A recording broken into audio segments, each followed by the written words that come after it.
ხელფარნაოზე. 26 მაისი ყველამ უნდა აღვნიშნოთ, მაგრამ ეს არ უნდა იყოს ცალკე ეპიზოდური აქცია, უნდა გადაიზარდოს თანამიმდევრულ საპროტესტო გაშლილ ფრონტში, საქართველოს განსათავისუფლებლად. უკრაინა ითხოვს რომ გადმოგვეცითო და ეტყობა ფრონტს აქაც ფრონტისკენ უძგერს გული ფრონტისკენ მიიწევს.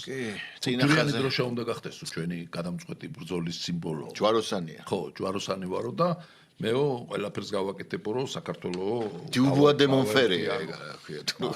ეს კაცი ციხეში ზის თუ Facebook-ში ზის. საცის. კითხვა ოცნებას დაუსვი მალხას, ოცნებას დაუსვი კითხვა. შენ ზისვამ და ოცნებასაც. მე რა ვიცი, მე არა ვარ ციხის უფროსი და არც კიდე სააკაშვილის რეჟიმის, ესე ვთქვათ, მისი ციხეში ყოფნის რეჟიმს ვარეგულირებ.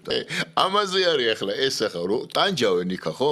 რუსული რეჟიმი. Facebook-ი თანაა. Facebook-ის თანაა და კიდე ესე იგი აქამდე მრავლდებოდნენ, მაგრამ მრავლდებოდა იმისავით რა ქვია, პარკოსანი მცენარესავით, მაგრამ ესე იგი ამ ბოლოს არ ვიცი ეს რასთან არის დაკავშირებული რომ ახალი ესე იგი დემოგრაფიის შუქურა უწოდა შოთა გლურჯიძემ და რაღაც ესე იგი მოიკოჭლა ამ ბოლოს და არ ვიცი შეშფოთებული ვარ ამით. ეს ახლა რა კომედია რა. რომ გაუგზავნოთ ანდროლოგი და შეისწავლოს რა ხდება რა, რატომ დაიკლო შემოსავლიანობამ სააკაშვილის. არ ვიცი მე სასოწარკვეთილი ვარ ამის გამო, მაგრამ ეს რა უბედურებაა, აი რა ჭირთ ახლა ამათ, აი როგორ შეიძლება ადამიანი ესე იგი პატიმარი ციხიდან რევოლუციურ მოწოდებებს ახმოვანებდეს განუწყვეტლივ.